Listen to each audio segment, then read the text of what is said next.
Vamos a tratar ahora el tema del orden del amor que nos va a iluminar sobre la realidad de esta virtud y de este acto que en la vida humana terrenal es el más importante porque es el que más nos une con Dios.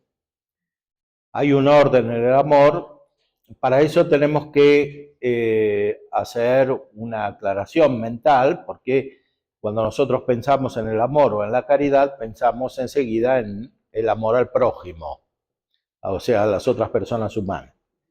Cuando en la Sagrada Escritura se dice que Dios es amor y se habla del amor y el Evangelio está centrado en el amor, además de la fe, se está indicando principalmente el amor a Dios. Entonces, cuando hablamos de amor, tenemos que pensar en el amor a Dios, porque ese amor a Dios es el mismo que después une las personas humanas, pero principalmente se refiere a Dios. Entonces, esto lo tenemos que tener presente cada vez que hablamos de la caridad o del amor, como acto y como virtud perfecta, que es sobrenatural y se distingue del amor natural. El amor natural es un efecto del bien. Hay distintos tipos de bien. Hay un bien último, es el bien último de todo, o sea, la realidad divina en cuanto es perfecta, que atrae todo el universo, todo está conectado hacia Dios y entre sí porque se mueve hacia Dios. Ese es un amor que es natural o que es voluntario sobre la base de la naturaleza. O sea, todas las cosas aman a Dios, a su modo. Pero las personas humanas y los ángeles, que son personas sin materia, aman a Dios de una manera intelectual y por tanto también volitiva. Volitiva quiere decir que tienen un tipo de acto de amor que no depende de las condiciones materiales, de los órganos corporales, como los afectos, que siguen a la sensibilidad y al conocimiento sensitivo.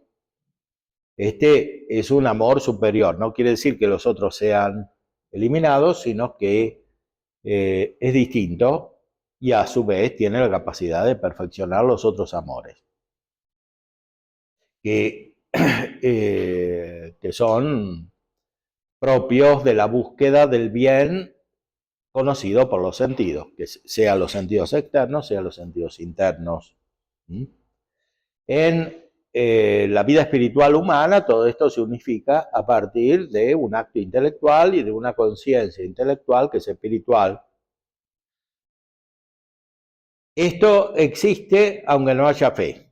Es amor según la naturaleza. Pero cuando hay fe, hay otro tipo de amor, que es propiamente divino, que se basa en el conocimiento que Dios tiene en sí mismo. Y es el amor que Dios tiene en sí mismo. Recordemos que en Dios hay perfecto conocimiento que se expresa en el Hijo de Dios, en el Verbo de Dios, la palabra de Dios. Y hay perfecto amor que se expresa en el Espíritu Santo. El Espíritu Santo es el fruto del amor de Dios respecto de sí mismo y del amor del Padre respecto del Hijo y del Hijo respecto del Padre. Dios es puro conocimiento de sí y también Dios es puro amor de sí. Bueno, cuando hablamos de la caridad, hablamos de este amor, que es amor divino. Este amor divino, como es el superior, tiene capacidad de ordenar los otros amores que son inferiores, también los amores naturales y los amores basados sobre la sensibilidad. A medida que hay un perfeccionamiento, hay una unificación mayor. Por eso hablamos del Sagrado Corazón de Jesús. El corazón de Jesús indica el amor de Jesús. El amor de Jesús es primero el Espíritu Santo, pero después su propia caridad, que es plena, porque es la fuente de la nuestra y de la de los ángeles. El corazón de Jesús también es el afecto de Jesús, la misericordia de Jesús como pasión, humanamente hablando. Ahora, todo eso está unificado por la perfecta vida espiritual de Cristo, más aún por la vida divina propiamente tal. Porque, como dice San Tomás, explicando la Trinidad, el amor, la palabra que es Cristo no es una palabra cualquiera, sino una palabra que inspira amor, o sea, una palabra que está unida al amor. Eso en Dios. Ahora, cuando el Verbo se encarna, Dios se hace hombre, eso se expresa. Se expresa en la plenitud de gracia y en la perfección de la naturaleza. Por eso se dice que Cristo es hombre perfecto, porque la naturaleza humana en él está totalmente perfeccionada por la plenitud de la gracia y de la caridad. Y eso implica que su caridad hacia los hombres es perfecta, es lo que se expresa, por ejemplo, en la pasión, principalmente. San Tomás dice que la pasión, cuando Cristo muere en la cruz, es fruto de su caridad. Él no nos salva principalmente porque sufre o padece, sino porque ama. Nadie tiene amor más grande que el que da su vida por los amigos. Ya dijimos que la caridad es amistad. Entonces, el corazón de Jesús es aquel que se expresa en la vida de Jesús, o sea, en venir hacia nosotros. Una vez dijo Jesús que éramos insoportables, ¿no? ¿Hasta cuándo tendré que estar con vosotros? Porque imagínense lo que es para el Verbo de Dios y para un hombre perfecto, que es Dios, y por eso es perfecto como hombre, tener que estar entre nosotros. Que ni siquiera nos aguantamos nosotros mismos. Entonces, eso es la caridad. No solo porque él hablaba de los discípulos, que eran sus amigos, pero después estaban los enemigos, ¿no? Porque Dios nos amó cuando éramos enemigos. Entonces, en el corazón de Jesús se expresa todo el amor de Dios, el amor divino, el amor de caridad, el amor afectivo, que es perfecto, porque expresa ese amor de caridad, y también todo el amor natural, porque como es hombre perfecto, en él la naturaleza se cumple perfectamente y el amor natural también. Entonces, todo el amor está unificado en Cristo, desde arriba, podríamos decir, que es lo que nos falta a nosotros. O sea, que haya una unidad que desciende desde lo alto hacia lo inferior. Que esto es lo propio de la gracia y de la vida espiritual, como ya dijimos, aunque en el camino haya divisiones o persistan separaciones. Veamos entonces el orden de la caridad. Ya hemos visto que la caridad es amistad, hemos visto antes el crecimiento en la caridad, las 3 etapas de la caridad. El orden de la caridad. ¿Hay algún orden en la caridad?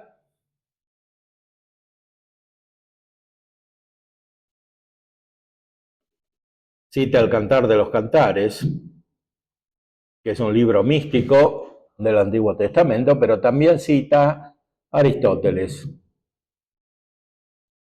el filósofo. Los términos anterior y posterior se pronuncian en relación a algún principio y el orden entraña en sí un modo de anterioridad y posterioridad. Hemos dicho que el amor de caridad tiende hacia Dios como principio de la bienaventuranza, en cuya comunicación se funda la amistad de caridad. Es por lo mismo conveniente que entre las cosas amadas por caridad haya algún orden, según su relación con el principio primero de ese amor que es Dios. O sea, la bienaventuranza está en Dios, en el conocimiento y en el amor perfecto de Dios. Entonces, Cuando aquí tenemos caridad, todavía no estamos en la vida eterna, en la bienaventuranza eterna. El orden de la caridad depende de la bienaventuranza, de la comunicación de la bienaventuranza. O sea, la caridad en el sentido más pleno es aquella que nos hace más felices. Y esta es, en primer lugar, la que corresponde a la unión con Dios. Y después, la que corresponde al amor al prójimo. O sea, el amor al prójimo que nos hace felices porque comunicamos con ellos en este amor perfecto que es la caridad. Para eso es muy importante recordar algunas nociones que están en la sección anterior de la segunda parte de la suma, que se refieren al gozo. Aquí también trata el gozo. Pero antes lo explica de una manera más general, cuando habla de las pasiones, porque el gozo también es una pasión, hay un gozo sensible, ¿no? Así como hay un amor sensible, que se basa sobre el conocimiento sensible y tiende a él. Aquí habla de la delectación, causa de la delectación, efectos de la delectación, bondad y malicia de las delectaciones, de los gozos, de los deleites. Pueden ser buenos o pueden ser malos. No es que sea mala toda delectación, incluso sensible, porque aquí está hablando de las pasiones. Pero ¿es la delectación medida o regla según la cual se juzga del bien o mal moral? Y dice que sí, pero ya no es simplemente la delectación sensible, sino el gozo espiritual. Entonces las personas mejores son las que tienen el gozo mejor, o la alegría mejor. San Agustín dice, comentando el Salmo, Dios que escudriñas los corazones y los riñones. El fin de la solicitud y del pensamiento es la delectación a la que uno se esfuerza en llegar.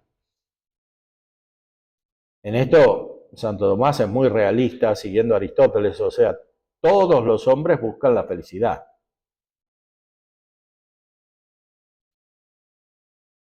El filósofo dice en la Ética que la delectación es el fin arquitectónico, esto es principal, mirando al cual decimos de cada cosa que es buena o mala, absolutamente. O sea, cada uno es bueno o malo según el gozo que tiene y que busca.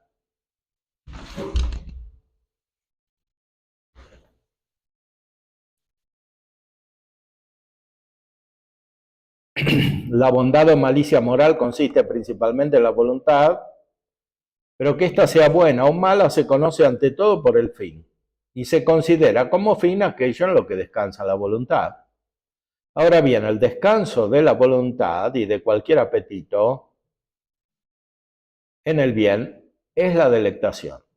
O sea, es el resultado afectivo de alcanzar el bien, que es un conocimiento principalmente.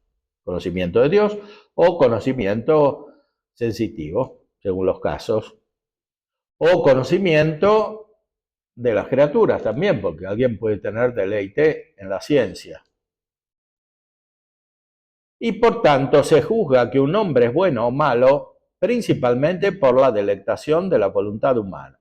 Es bueno, en efecto, y virtuoso el que goza de las obras de las virtudes, y malo el que goza en las obras malas. En cambio, las delectaciones del apetito sensitivo no son la regla de la bondad o malicia moral, pues el alimento es deleitable según el apetito sensitivo a buenos y malos en general. Pero la voluntad de los buenos se deleita en ellos conforme a la razón, de la que no se preocupa la voluntad de los malos. Fundamentalmente, entonces, El deleite, el gozo, es regla de los actos humanos en cuanto es un gozo correspondiente plenamente a la naturaleza humana, y este es el gozo espiritual. Más aún, la operación perfecta es la que produce gozo, no la que cuesta trabajo, la que produce gozo.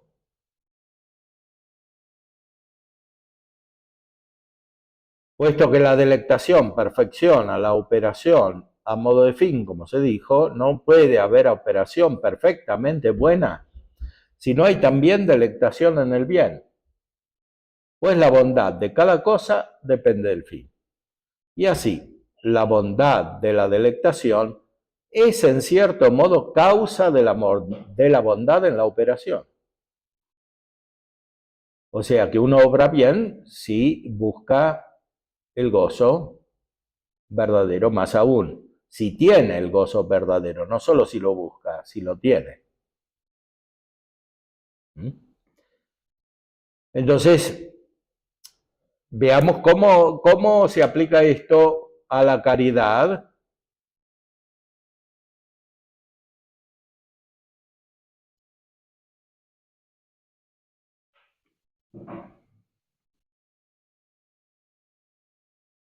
El gozo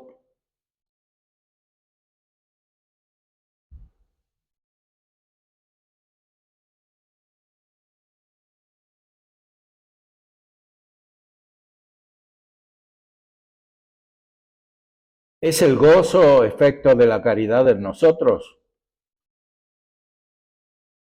Dice San Pablo, la caridad de Dios ha sido derramada en nosotros por el Espíritu Santo que nos ha sido dado.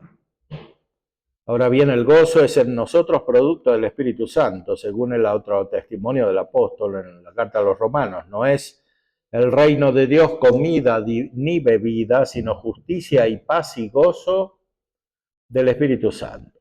Por tanto, la caridad es causa del gozo.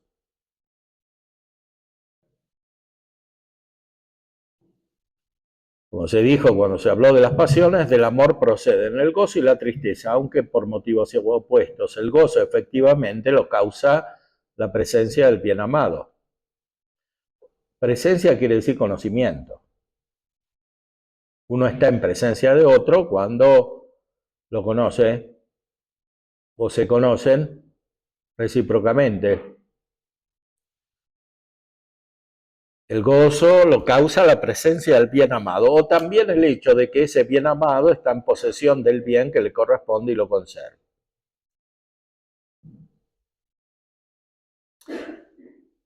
Este segundo motivo pertenece más al amor de benevolencia que nos hace sentir satisfacción de que el amigo, aunque ausente, prospere. A la inversa del amor nace la tristeza, o por ausencia del bien amado, o porque a quien queremos el bien está privado de su bien propio o sufre por algún mal. La caridad, en cambio, es el amor de Dios, cuyo bien es inmutable por ser Él, la bondad suma. Además, por el hecho de ser amado, está en quien lo ama, por el más excelente de sus efectos, según lo leemos en la primera de Juan, el que está en caridad permanece en Dios y Dios en él. Por eso mismo el gozo espiritual que tiene a Dios por objeto está causado por la caridad. O sea, la caridad por sí implica el gozo. Cuando no hay gozo, como en la noche oscura que muestra San Juan de la Cruz, es por razones accidentales, o sea, por la indisposición del sujeto, pero no porque la caridad no produzca gozo, es inseparable del gozo. Porque la caridad es amor espiritual y el amor espiritual implica el conocimiento, está causado por el conocimiento.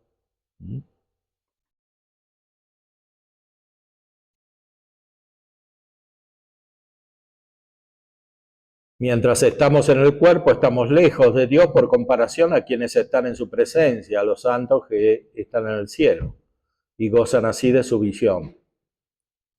Por eso se dice caminamos en la fe y no en la visión, pero aún en esta vida se hace presente a quienes le aman por la gracia que le hace inhabitar en ellos. Dios está presente por la gracia. Y por eso tenemos algo de la bienaventuranza eterna.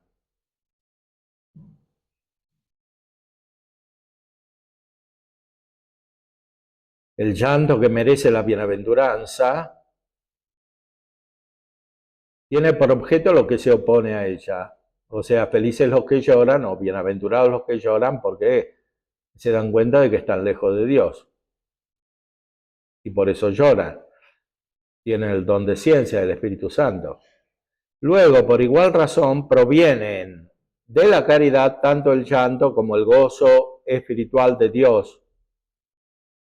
Pues por la misma razón se siente satisfacción por un bien que tristeza por lo que a él se opone. Como ya dijimos, según la oración a la Virgen es valle de lágrimas, mientras estamos aquí. Pero también tenemos gozo. En efecto, uno de los documentos importantes del Concilio Vaticano II empieza así: los gozos y las tristezas. Los gozos y las esperanzas, las tristezas y las angustias de los hombres de este tiempo.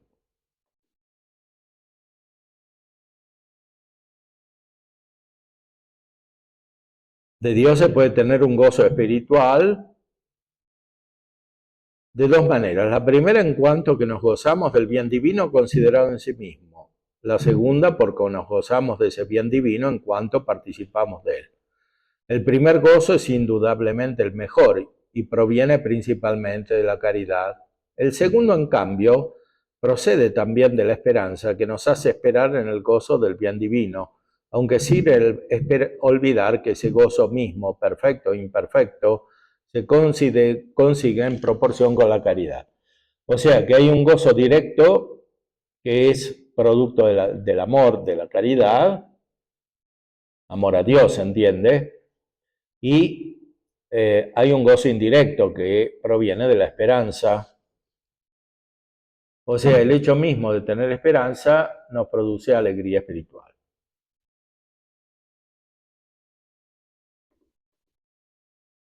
En sí mismo, el gozo espiritual elimina la tristeza.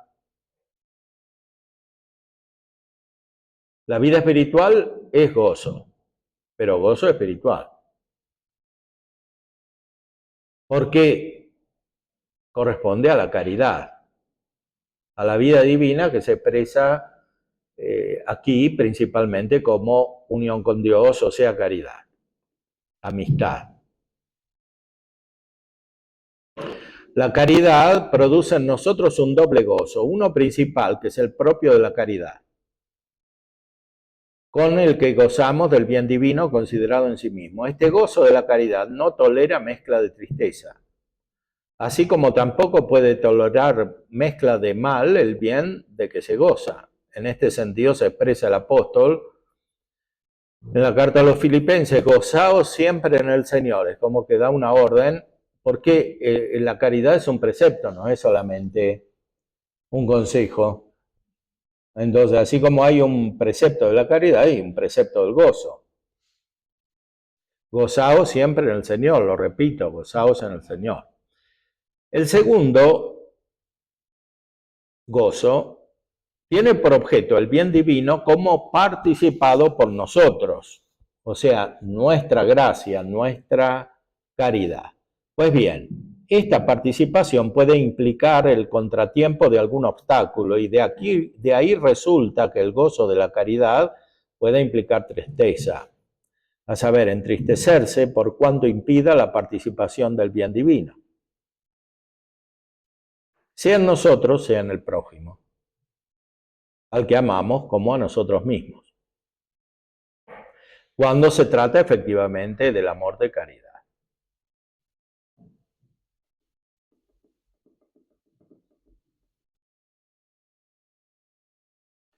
¿Puede ser completo el gozo espiritual? Dice el Señor en San Juan que mi gozo esté en vosotros y vuestro gozo sea cumplido.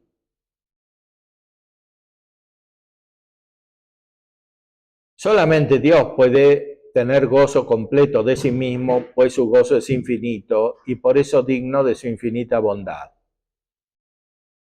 El gozo de cualquier criatura es por necesidad limitado.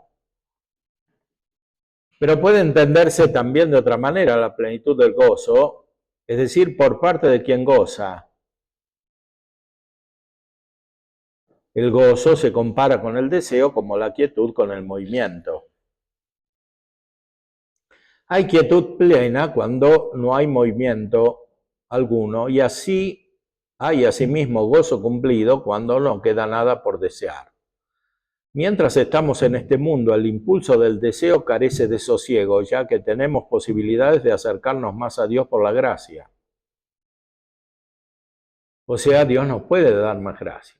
Nuestro corazón está inquieto hasta que descanse en ti, dice San Agustín. Pero una vez que se haya llegado a la bienaventuranza perfecta, no quedará ya nada por desear, pues en ella será plena la fruición de Dios, en la cual obtendrá también el hombre lo que hubiera deseado, incluso de los demás bienes, según el Salmo 102, el que colma de bien tus deseos. Así se aquieta no solamente el deseo con que deseamos a Dios, sino también se saciará todo deseo, es decir, todo deseo natural, todo deseo espiritual y todo deseo natural. De ahí que el de los bienaventurados es un gozo absolutamente pleno e incluso súper pleno, porque obtendrán más que pudieron desear. O sea, todo lo que deseaban lo tendrán, pero más también. Como dice San Pablo en la primera carta a los Corintios, no pasó por su mente humana, lo que Dios ha preparado para quienes le aman.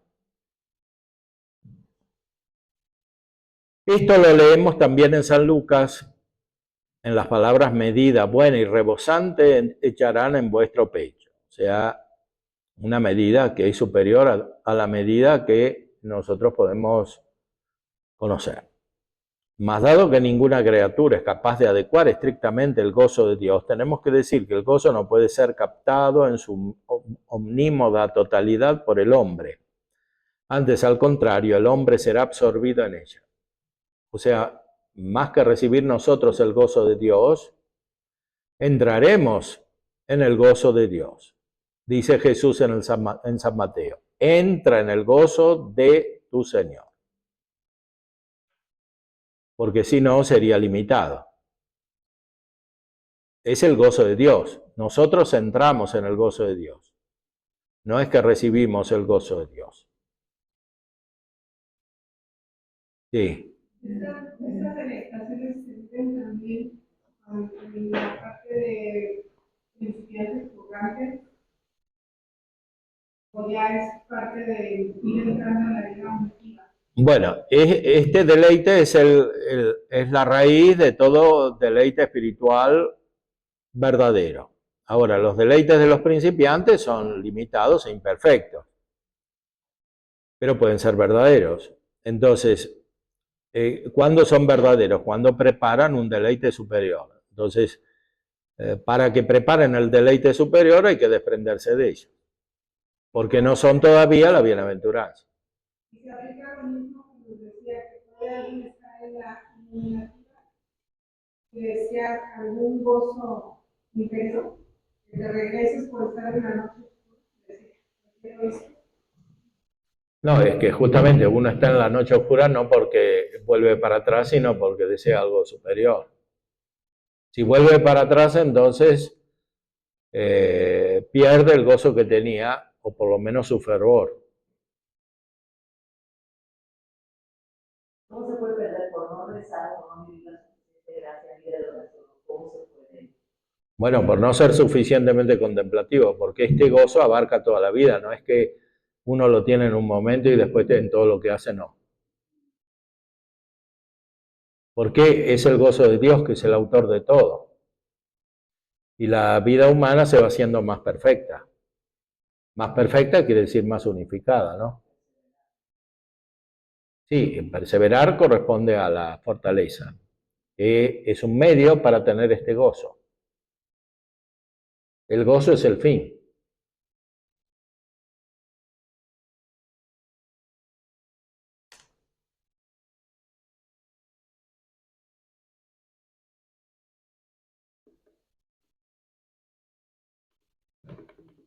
El gozo es el fin o el efecto. El gozo es el fin que se busca en nuestra vida, es efecto de la caridad.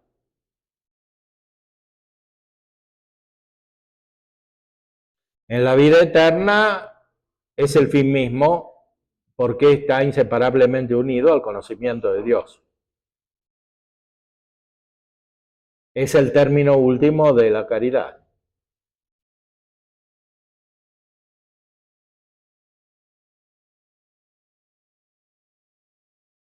Por eso es tan importante eliminar la tristeza, especialmente la tristeza espiritual. Aquí dice, la tristeza que es vicio tiene su origen en el amor desordenado de sí mismo,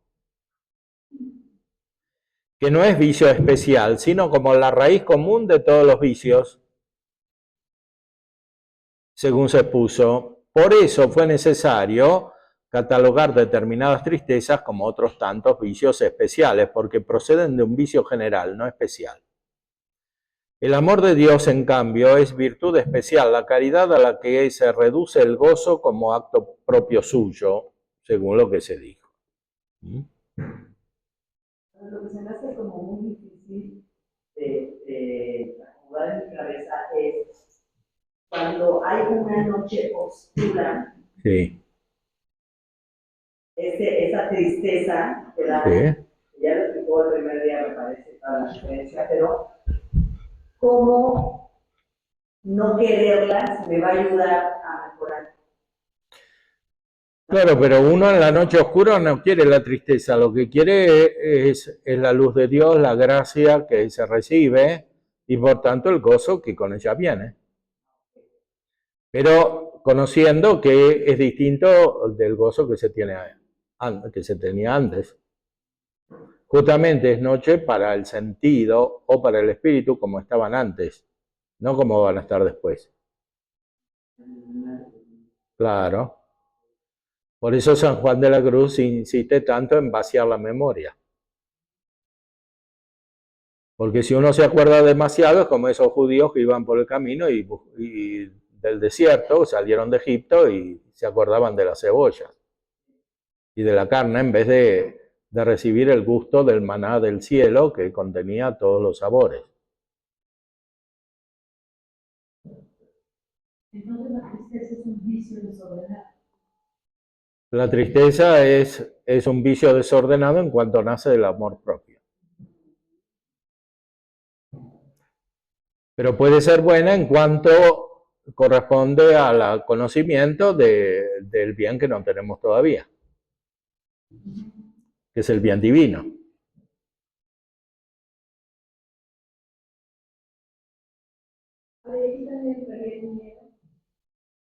¿El miedo?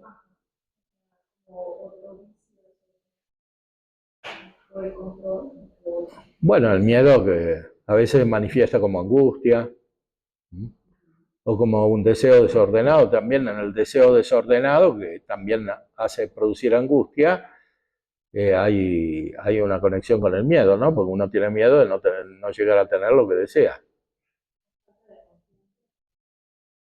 Bueno, falta de confianza quiere decir falta de fortaleza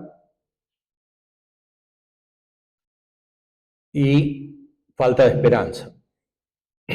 Ahora, la esperanza es una virtud divina, teologal, confía en el auxilio divino, pero también hay una esperanza que es una pasión.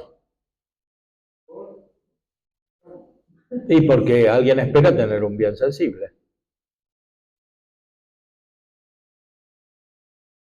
Por ejemplo, una casa más grande, la espera, tiene pasión. Pero eso no es la virtud de la esperanza, que se refiere a alcanzar la vida eterna y a los medios que llevan a ella.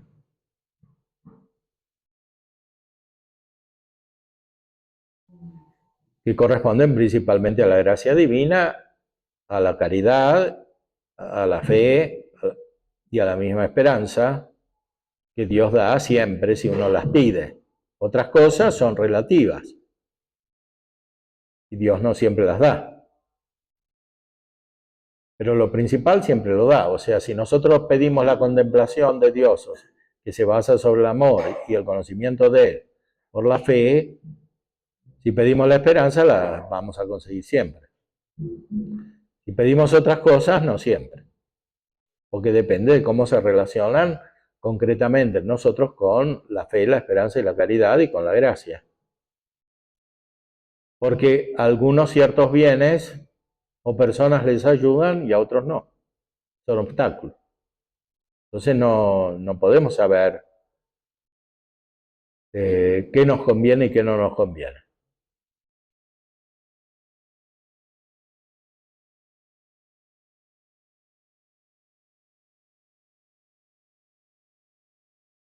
El gozo es objeto de precepto en la ley en cuanto es acto de la caridad, aunque no sea su acto primero. Por eso decíamos que San Pablo lo presenta como una orden, como una ley. Es como un precepto de la ley nueva, este gozo. De la caridad, que como ya dijimos es principalmente amistad. Amistad del hombre con Dios, fundado sobre la comunicación del bien divino.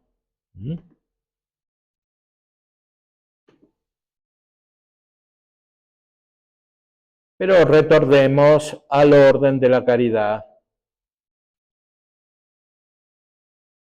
Ya dijimos que hay un orden. ¿Debe amar el hombre más a Dios que al prójimo? Sí.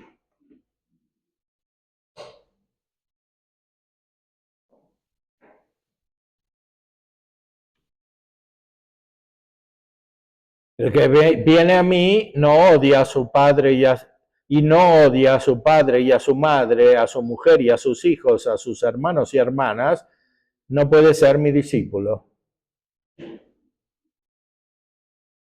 En consecuencia, por caridad debemos amar a Dios más que al prójimo.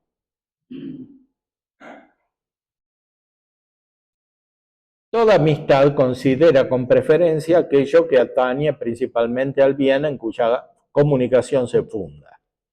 Y así la amistad política se fija principalmente en el príncipe de la ciudad, de quien depende el bien común total de la misma. Es la organización política. Los antiguos no hablaban de Estado como ahora. Es más grande, hablaban de la ciudad, ¿no? O la república, que era más bien algo restringido comparado con los estados modernos. Por eso los ciudadanos le deben también sobre todo fidelidad y obediencia al príncipe. Pues bien, la amistad de la caridad se cimienta en la comunicación de la bienaventuranza que especialmente radica en Dios como su primer principio, y de él se deriva a todos los seres capaces de poseerla. Por eso Dios debe ser amado con caridad de manera peculiar y en sumo grado, dado que es amado como causa de la bienaventuranza. El prójimo, en cambio, como copartícipe nuestro de esa bienaventuranza. La caridad implica comunicación en la bienaventuranza, primero con Dios, porque la recibimos de Él, y segundo con el prójimo, en cuanto también la recibe, o por lo menos está ordenado a ella. Perdón, algo que está bien tonto, pero de mi parte, pero primero tenemos que tener la explicación de lo que son las bienaventuranzas, ¿no? Porque yo, hace no mucho, pensaba que bienaventurados que llevan porque ellos eran consolados, yo pensaba que se agarraban la patada y de ahí bien, si te iban a entender, yo, un poco haciéndolo más al extremo, pero entonces primero es como una comprensión real de lo que es la bienaventuranza. Exactamente. Para eso está la vida espiritual. Porque sin vida espiritual no nos damos cuenta de que es la bienaventuranza, ¿no?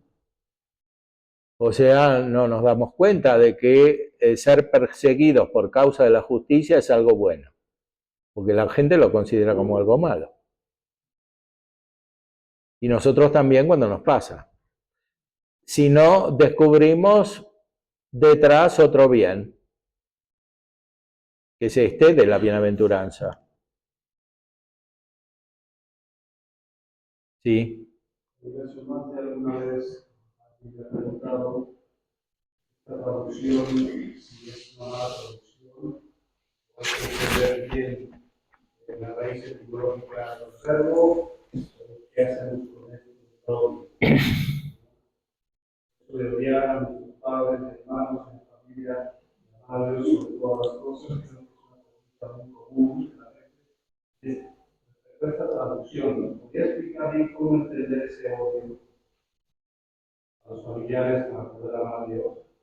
¿En qué sentido lo dice Jesús? Y si la traducción es lo más correcta.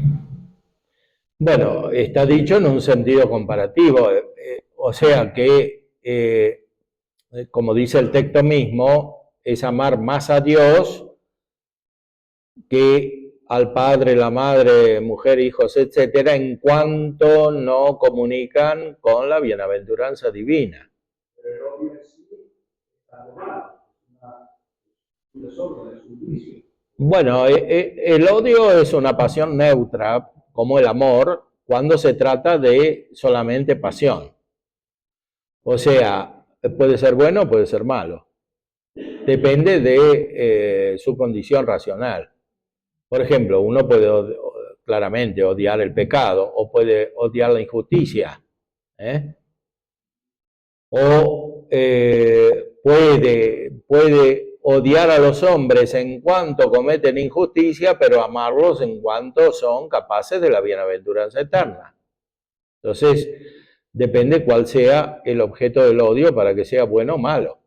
Pero según la excepción común, por lo menos moderna, creo que las traducciones dentro de la Biblia, como los textos sagrados, deben de traducirse según una acepción que pueda entender el pueblo de Dios correctamente, porque esta inquietud de esta palabra en este Sí. se presta confusión. Sí. Es normal. En sí, aunque sea una pasión neutra, dentro del objeto de la vida, en sí, el odio como tal, la acepción que tenemos es que es algo malo, es rechazo del prójimo. Bueno, es rechazo del prójimo en cuanto nos incita a algo malo, o sea, al pecado, o a alejarnos de Dios. No necesariamente los papás o los hermanos se alejan de Dios y aún así debes llamar a Dios primero a Dios y después a los padres. Eso Claro, no. No, bueno, pero cuando incitan al pecado, que a veces lo hacen, sí. Entonces, no siempre, no.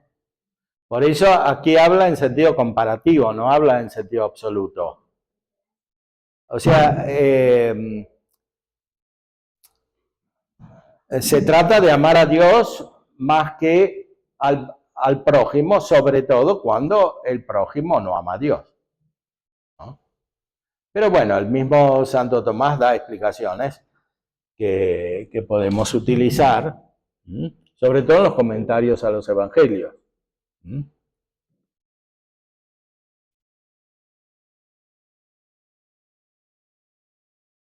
A ver si la pone aquí.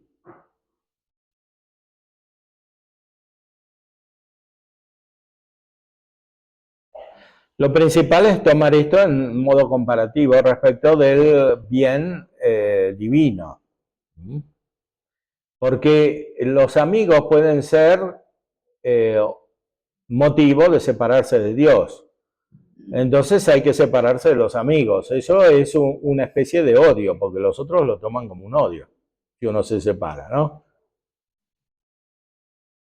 Hay que cambiar de amigos a veces. Claro, de parientes no se puede cambiar, pero de amigos sí.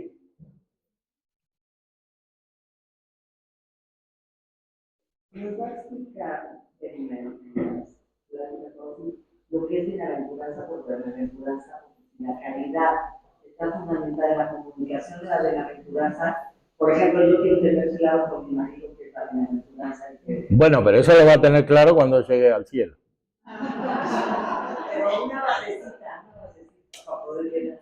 Bueno, por eso cuando hay una oración muy profunda, cuando toda la vida cristiana está ordenada, se llega a una participación de la bienaventuranza, es decir, a algo que se le parece, pero es infinitamente lejano todavía.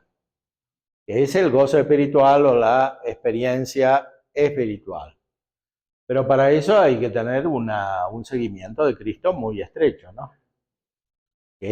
Todos tenemos que tenerlo. En la práctica eso significa que la mente está fija en Dios permanentemente y no se separa de Dios por ningún motivo. Ni siquiera por lo que dicen los hijos o dicen los padres, ¿no? Bueno, pero eso es una cosa de todos los días. ¿Cuántos hijos desarrollan una actitud negativa frente a los padres porque los padres le dicen la verdad? ¿No?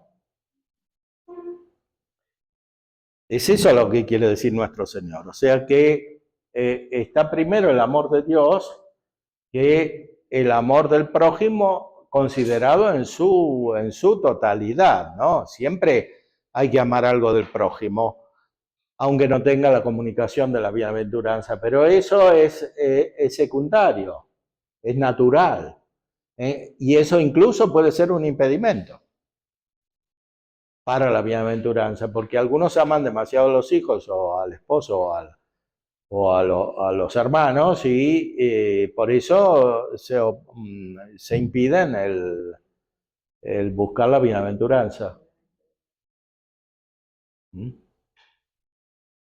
Imaginémonos lo que sucede en ambientes no cristianos, en otras religiones, donde es muy peligroso que alguien se haga cristiano, ¿no? Entre los musulmanes o hindúes u otros. También respecto de la propia familia. Entonces, eso es lo que quiere decir nuestro Señor. Se está refiriendo en primer lugar a la verdadera fe, que es el principio de la bienaventuranza. No hay bienaventuranza sin la verdadera fe. Y por tanto, sin el gozo de la fe y de la caridad, que está unida a la fe. No está hablando simplemente de una manera natural, psicológico natural.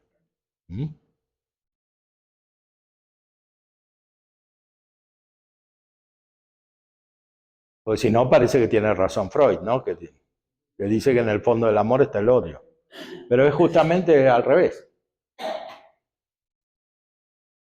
O sea, esto es así porque es el único modo de superar el odio.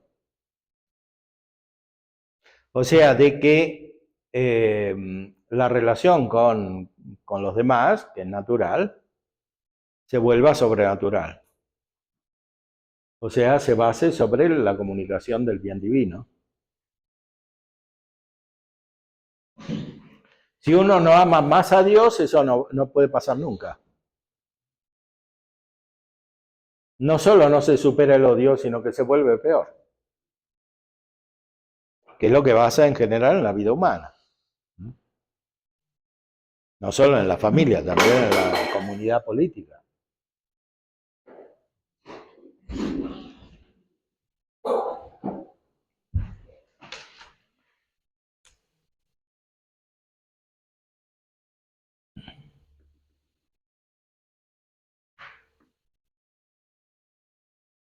¿Debe el hombre amar en caridad más a Dios que a sí mismo?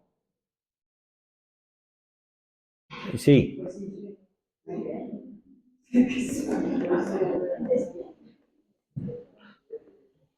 De nuevo dice San Agustín, que es un gran maestro de Santo Tomás, el principal en teología, ¿no? Si a ti te debes amar no por ti, sino por aquel en que está el fin rectísimo de tu amor, que no te duela ningún hombre, si a él lo amas también por Dios.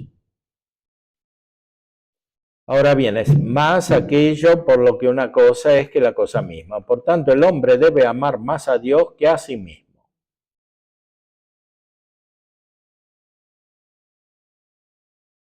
Recibimos dones de naturaleza y recibimos dones de gracia de Dios.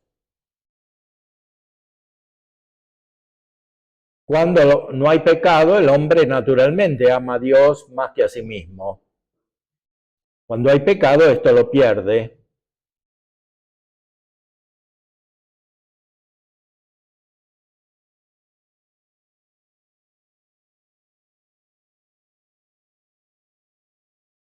Cada criatura ama más a Dios que a sí misma, incluso con amor natural las cosas que no tienen razón,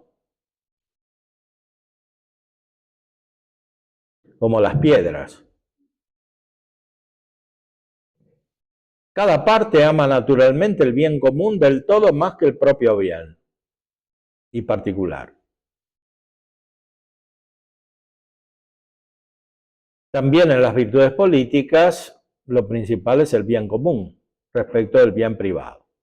Con mucha mayor razón, pues, se da esto en la amistad de caridad fundada sobre la comunicación de los bienes de gracia. Por eso debe amar el hombre a Dios, bien común de todos, más que a sí mismo. Porque la bienaventuranza eterna está en Dios como en principio común y fontal, como en la fuente, del cual de cuantos pueden participarla.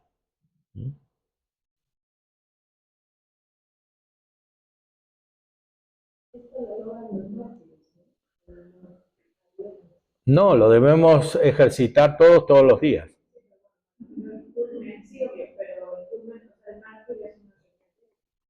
Claro. Sí. Aman a Dios más que al prójimo y que a sí mismos. Al prójimo cuando está separado de Dios. Cuando está unido a Dios, aman primero a Dios y aman al prójimo como a sí mismos.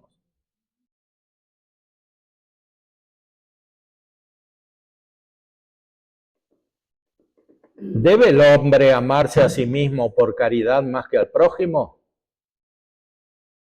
Sí.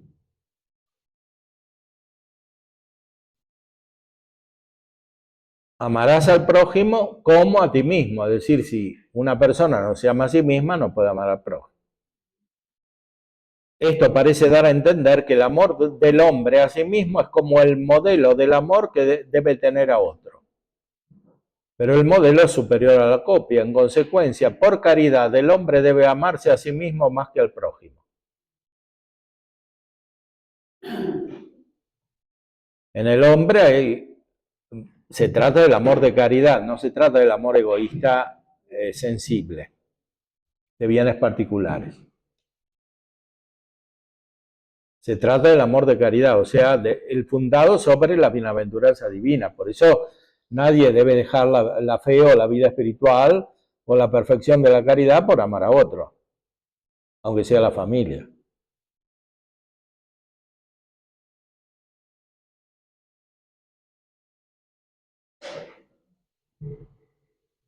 Y esto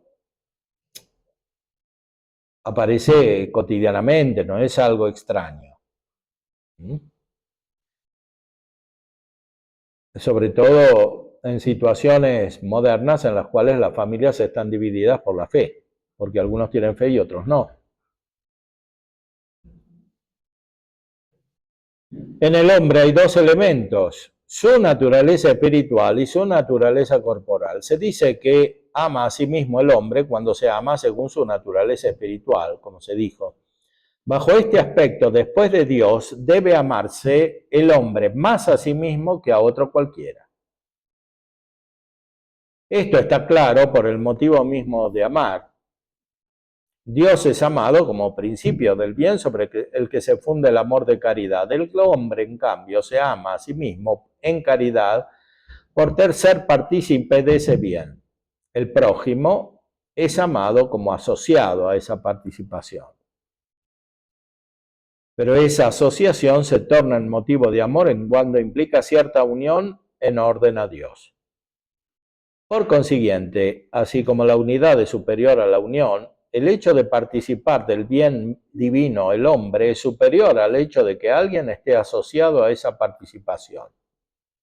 En consecuencia, el hombre debe amarse a sí mismo en caridad más que al prójimo. Y aquí dice algo muy importante, una consecuencia práctica. La confirmación de ello es el hecho de que el hombre no debe incurrir en el mal del pecado, que contraría la participación de la bienaventuranza eterna, por librar al prójimo del pecado. O sea, hacer una acción apostólica respecto del prójimo para que no caiga el pecado, pero cayendo en pecado uno, está mal. Y de manera analógica hay que aplicarlo al deterioro de la vida espiritual. O sea, el amor del prójimo es bueno, es ejercitado ordenadamente cuando permite el crecimiento en la propia vida espiritual. Esto ya se aplica a la caridad en sentido estricto, es decir, a lo sobrenatural, a la gracia. Mucho más vale esto cuando se trata de bienes naturales, o sensibles o materiales. ¿Puede poner un ejemplo, por favor? Y bueno, una persona que se dedica tanto a los bienes materiales de su familia que olvida su vida espiritual. O sea, está todo perfecto en su casa menos su vida espiritual. Eso es un ejemplo de lo que no hay que hacer.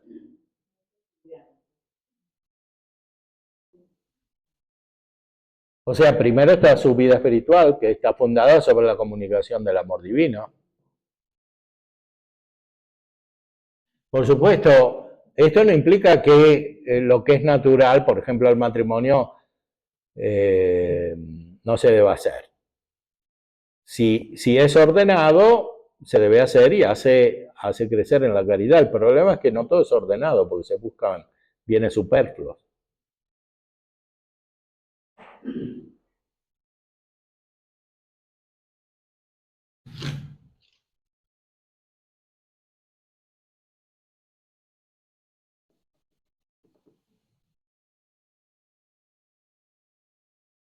Aunque el prójimo mejor esté más cerca de Dios, no obstante, por no estar tan cerca del que tiene caridad como lo está este a sí mismo, no se sigue que uno deba amar más al prójimo que a sí mismo, ni siquiera cuando el otro es más santo. Me quedó claro. Pero, ¿cómo amar más al prójimo que a nosotros? Amamos más que a Nosotros más que al prójimo. el amor de Dios. Claro. Porque si no tenemos el amor de Dios que nos une con Dios en el gozo espiritual de la bienaventuranza, de la unión con Él, que surge de la unión con Él, no podemos amar de verdad al prójimo. Primero tiene que estar uno para que después el otro sea auténtico.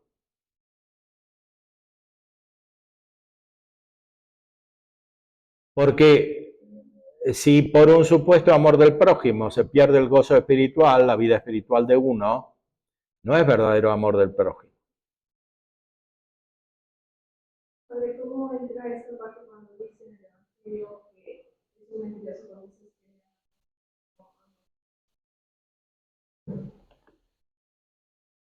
Bueno, eso lo dice en las cartas. Claro, ahí se refiere al hecho de que no puede existir el verdadero amor de Dios sin el amor del prójimo. Pero no quiere decir que el amor del prójimo tiene que prevalecer sobre el amor que alguien tiene sobre sí mismo. Si el amor de Dios es auténtico, es también amor del prójimo, como es amor de sí mismo. En Dios. El hombre debe sufrir perjuicios corporales y haciendo esto se ama más a sí mismo, según la parte espiritual, pues el obrar así revela perfección en la virtud que es el bien del alma. O sea, uno por cuidar a un enfermo puede sufrir un deterioro corporal, no espiritual. Pero en el plano espiritual no debe el hombre incurrir en pecado para librar a otro de él, como dijimos.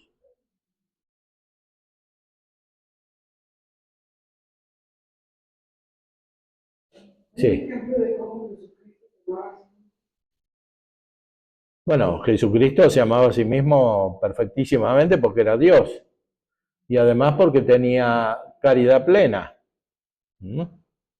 Y tenía gozo pleno, siempre, porque tenía la bienaventuranza. La misma bienaventuranza que tiene Dios la recibía él en su humanidad, ¿no? Y nosotros también la recibimos de él. Puede ser porque aceptó una muerte de cruz. O sea, amó tanto a sí mismo para darle gloria al Padre, que ahí está amando a todos.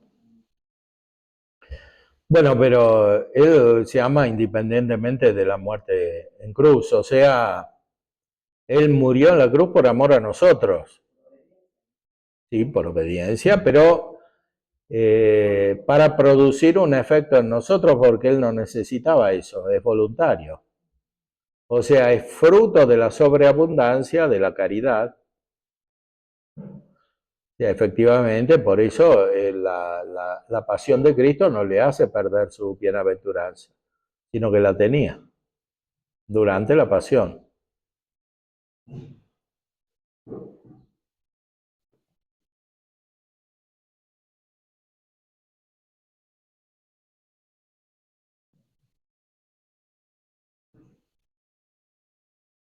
¿Debe amar el hombre más al prójimo que a su propio cuerpo? Es distinto de lo anterior. Lo anterior se refería a lo espiritual. Ahora se trata de lo corporal. Dice San Agustín, debemos amar más al prójimo que a nuestro propio cuerpo. Pero se trata del verdadero amor del prójimo, no del amor de los bienes materiales o humanos, sino de este amor que es la caridad, o sea, la bienaventuranza, que funda una comunicación y por tanto la caridad. Se debe amar con más caridad lo que es más plenamente amable. El consorcio en la participación plena de la bienaventuranza, motivo del amor al prójimo, es motivo más poderoso de amarle que la participación de la bienaventuranza por redundancia, motivo del amor al propio cuerpo. O sea, nosotros nos podemos sentir felices porque tenemos el amor de Dios, pero hay que renunciar a esa felicidad para que el prójimo alcance una felicidad espiritual superior a esta. Eso está implícito en el apostolado y en la pasión de Cristo, que es la fuente. Porque Cristo renunció a su propio gozo particular de su propio cuerpo cuando asumió voluntariamente la pasión, sin dejar el gozo espiritual superior. Entonces, a veces hay que renunciar a muchos bienes particulares por el bien del prójimo. Por eso, lo que afecta a la salud del alma del prójimo debemos amarlo más que a nuestro propio cuerpo. O sea, no debemos cometer el pecado para amar al prójimo, pero sí debemos amarlo más que nuestra propia salud corporal o nuestros bienes corporales.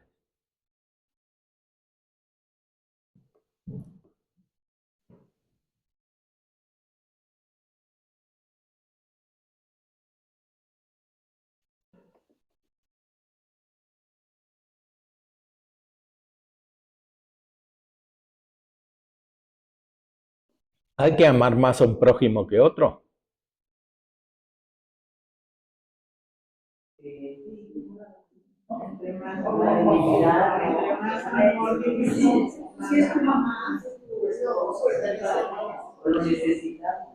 Bueno, Santo Tomás sí, dice que sí, ¿no? Tanto más debe uno ser amado cuanto más gravemente peca si se obra contra su amor. Pues bien, peca más gravemente uno obrando contra el amor de ciertos prójimos que de otros. De ahí el precepto de la ley de que quien maldijere al padre o a la madre morirá. Precepto que no afecta a quienes maldijeren a otros hombres. En conclusión, debemos amar a unos prójimos más que a otros. Por ejemplo, al padre y a la madre.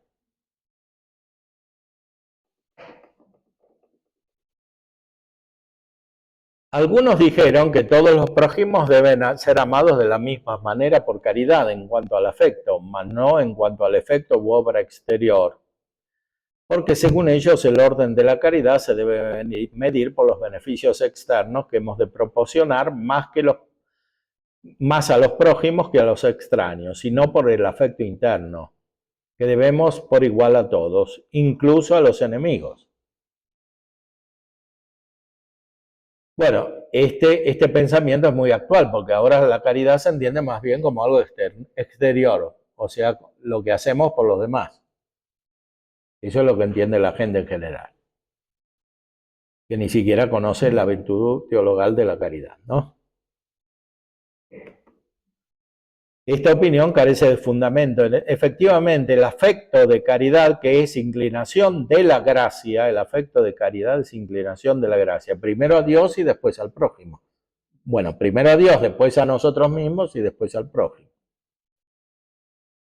No es menos ordenado que el apetito natural, inclinación de la naturaleza, porque una y otra proceden de la sabiduría divina. Ahora bien, en el orden natural observamos que la inclinación natural está en proporción del acto del movimiento que corresponde a la naturaleza de cada ser, y así la tierra tiene una inclinación mayor a la gravedad que el agua, pues lo connatural de aquella es estar debajo de esta. Es menester, por consiguiente, que la inclinación de la gracia, efecto de la caridad, esté también proporcionada a las cosas que hay que realizar fuera, hasta el punto de que tengamos afecto más intenso de caridad a quienes debamos ser más benéficos. Por eso hay que afirmar que incluso afectivamente es menester amar más a un prójimo que a otro.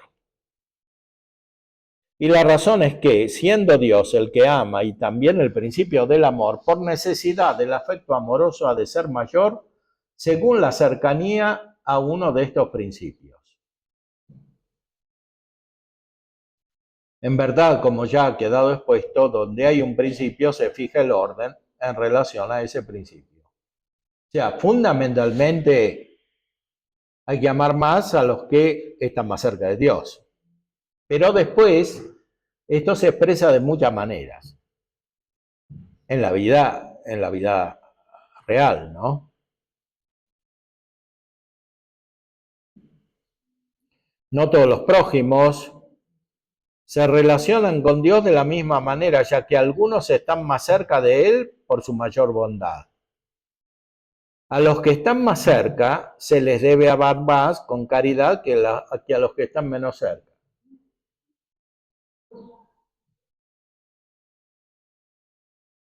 O sea que debemos amar más a los que son más amigos de Dios, porque nosotros somos más amigos de Dios.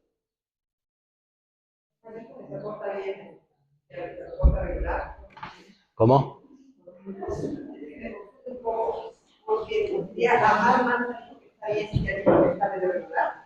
Claro, o sea, a los que son más santos hay que amarlos más que a los que son menos santos.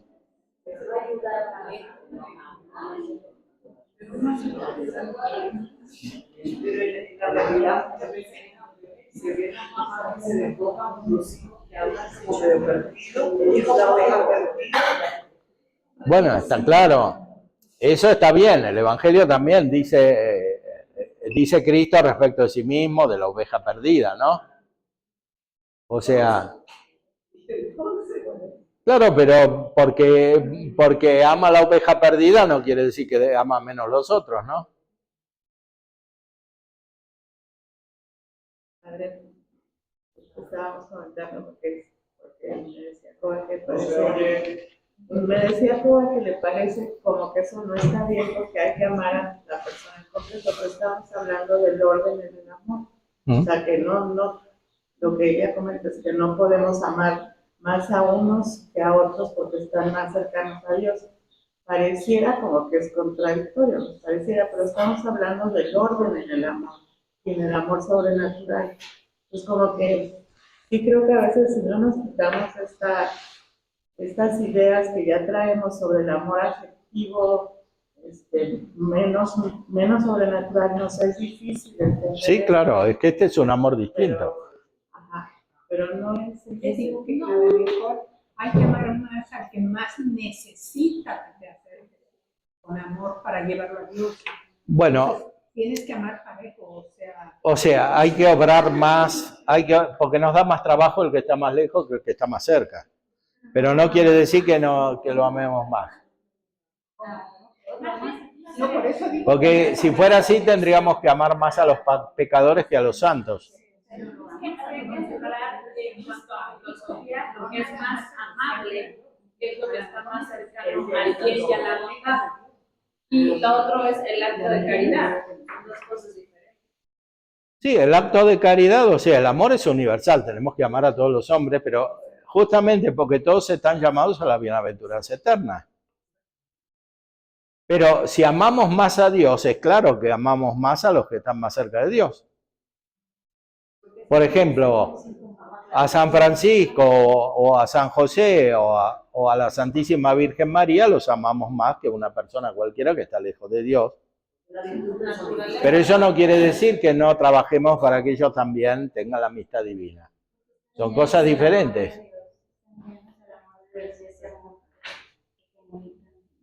A ver, por ejemplo, si mi vecina es una santa y no tengo hijos, pero mi hijo es un desgraciado, no va a amar más a la vecina que es una santa que a mi hijo que es un... Pero por su virtud sí es. Bueno, en algunos aspectos sí, y en otros hay que amar al propio hijo porque está más cercano según la naturaleza. Entonces, hay un amor natural que se conserva, no está eliminado por el amor sobrenatural. Entonces, eso implica, por ejemplo, que hay que dedicarle más tiempo al hijo que a la vecina.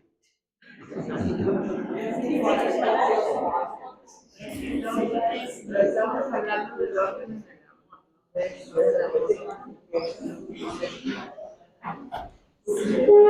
Padre, no sé si la dificultad de entender este principio más profundo y metafísico es que solemos pensar, para eso hacemos el curso, para que no sea así, en una clave demasiado natural, por Claro. no decir naturalista. Precisamente aquí lo que Santo Tomás nos está enseñando, Padre Ignacio, con ayuda de Santo Tomás, o al revés, digo al revés, que Santo Tomás con ayuda de Padre Ignacio, ¿qué nos quiere decir? Que los pensamientos de Dios son muy diversos a los pensamientos de los hombres, como dice Isaías 55. Mis pensamientos no son sus pensamientos. Y así como dista el cielo a la tierra, así distan, hay distancia, entre sus pensamientos y mis pensamientos. O sea, esto se entiende cuando estás en ese nivel de caridad sobrenatural, como ha estado insistiendo el Padre. O sea, no es un amor solo natural, instintivo de madre, que evidentemente pues, proteges al más débil. Sí, pero no significa, ¿verdad?, que dejas de amar al otro y amas al que es más débil. No. Porque a todos los quieres en el redil. El buen pastor primero se asegura que las otras 99 estén en el redil y después va a buscar a la perdida. Es así el Evangelio.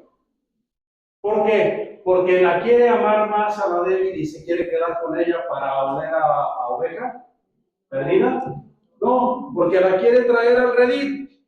Lo dice el Evangelio de San Juan. Entonces, estas cosas profundas requieren, en primer lugar, no solo la metanoia o la metanoia de los paganos, de los alejados, de nosotros mismos, Es cambiar nuestra mente para comenzar a pensar teologalmente. No solo filosóficamente, humanamente, no basta. La filosofía es anchila teología, sierva, esclava de la teología. Y muchas veces estas dificultades para entender estos principios, me parece, Padre, que es porque estamos demasiado habituados a vivir y a pensar en lo demasiado natural, Claro. con principios naturales. Por eso nos chocan. Horizontal. Sí, y no necesariamente, porque ustedes son personas de fe. Todos somos aquí personas de fe, se supone, ¿no? O se nos coló una budista y budista. No, creo que no. Entonces, si somos personas de fe, claro que esto no está ahí, está en potencia, pero hay que iluminarlo, trabajarlo, ¿no? Pulirlo de nuestra manera de pensar. Y esto requiere toda la vida. Ah, no, ya tuve un curso con el padre André, todo perfecto. Ya soy teóloga. Padre, déme mi diploma de teóloga católica. Ay, sí, sí.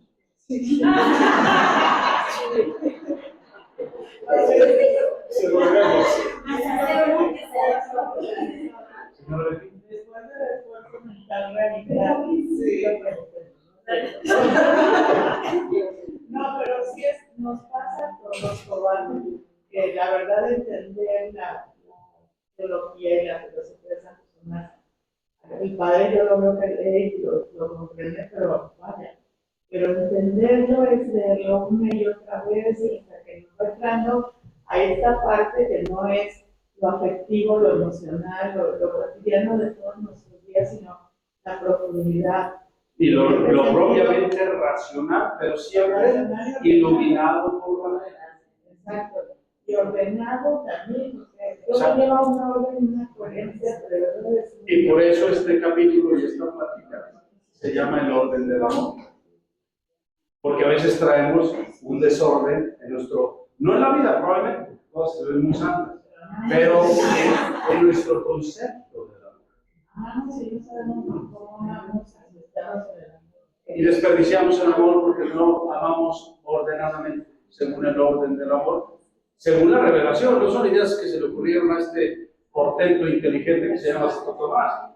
Todo él lo justifica con la palabra de Dios, con los padres de la iglesia y con el magisterio que de la iglesia hasta el siglo XIII. Y eso es lo bonito, la coherencia que hay entre lo que es la palabra, el pensamiento y luego la realidad, la vida tan inconsciente.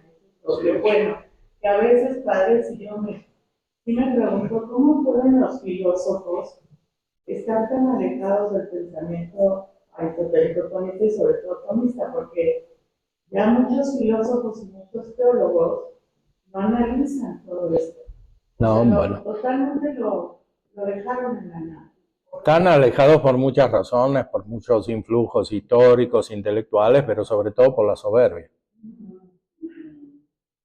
Porque eso es lo que impide reconocer la verdad. Y tener la humildad es necesaria para ser dócil y por tanto para aprender de otros. Cuando uno no es humilde, no quiere aprender de otros, se cree que él es la fuente de todo el conocimiento y que es autosuficiente. El hombre moderno cree que puede llegar al conocimiento total por sus solas fuerzas. Los filósofos modernos, cada uno crea su sistema porque cree que es el que explica todo y desecha todos los anteriores, ¿no? Esa actitud es la contraria a la verdadera que se necesita para adquirir el conocimiento, ya el conocimiento natural, y mucho más el conocimiento sobrenatural de la revelación. A señora Gaby.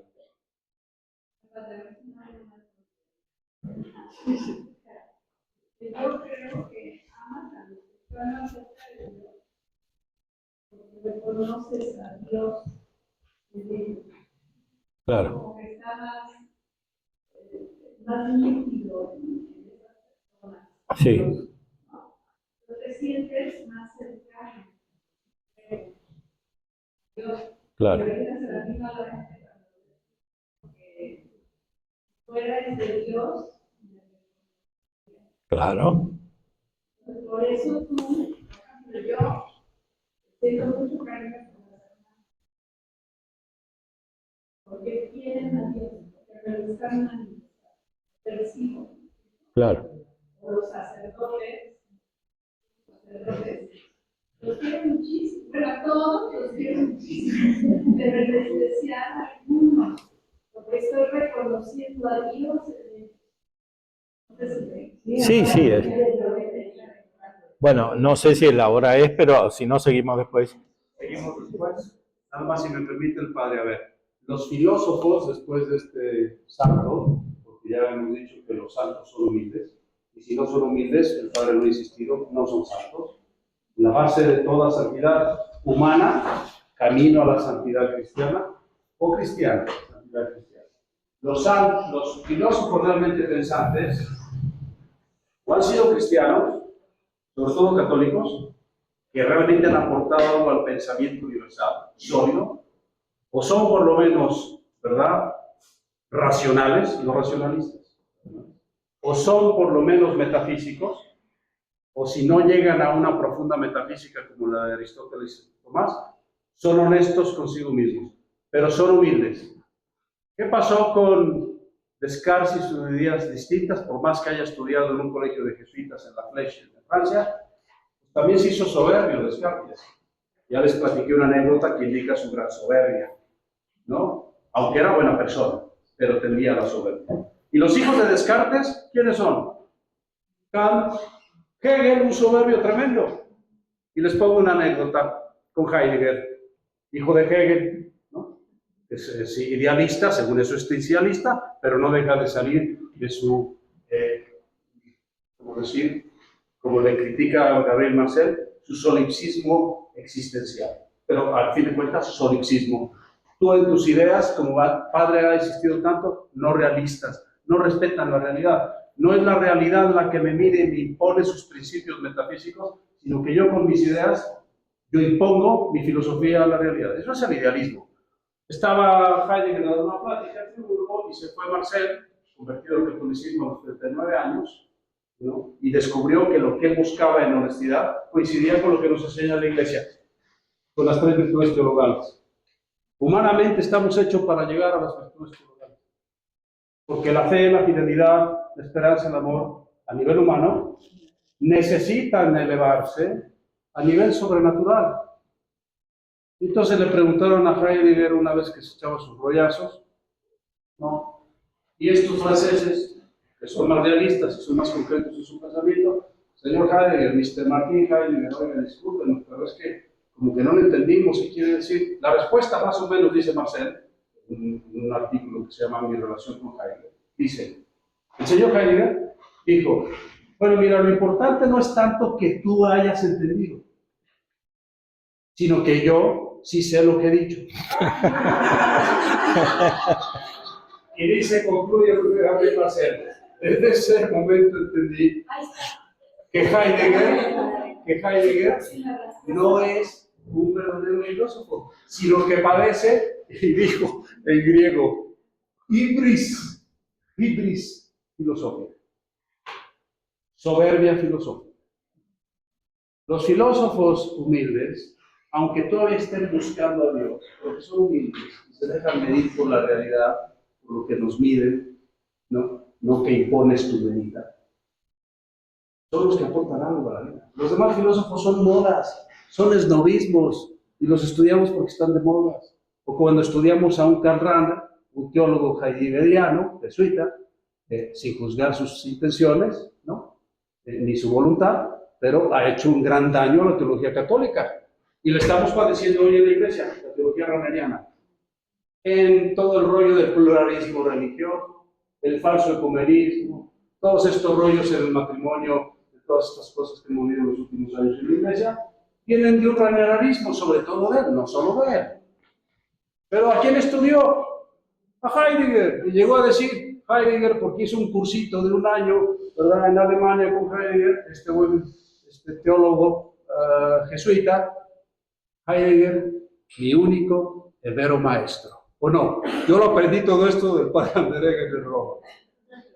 Los humildes son los que enseñan. Bueno, Aristóteles en la metafísica, que es el filósofo, agradece explícitamente a todos los anteriores, de los cuales aprendió, ¿no? Al principio de la metafísica hace una lista de los filósofos, que en esa época todavía no eran muchos, y les agradece, debemos ser gratos, dice, ¿no? Esa gratitud, esa reverencia hacia los que enseñan implica verdadera docilidad, que es necesaria para aprender la verdad. En cambio, el soberbio es el que cree que por su sola razón descubre todo, ¿no? Kant dijo que la metafísica que va a durar para siempre es la que él escribió, ¿no? En la crítica de la razón pura, y que todos los anteriores estaban equivocados. Bueno, esa es la actitud moderna, ¿eh? Bueno, no digamos de la psicología, que se multiplica esto por muchísimos autores. De la experiencia espiritual. Sí. Decía que, ¿cómo no vamos a hacer? Somos amigos de Dios.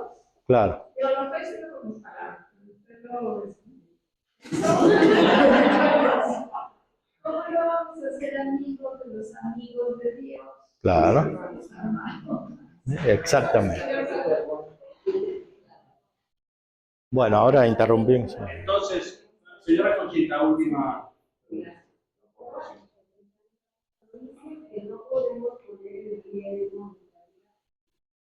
Claro. Por actividades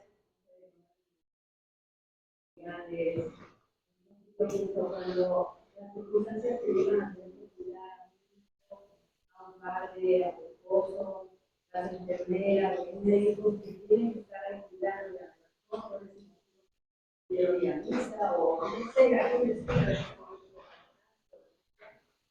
Bueno, pero ahí es por caridad, ¿no? Si hay una emergencia, si hay...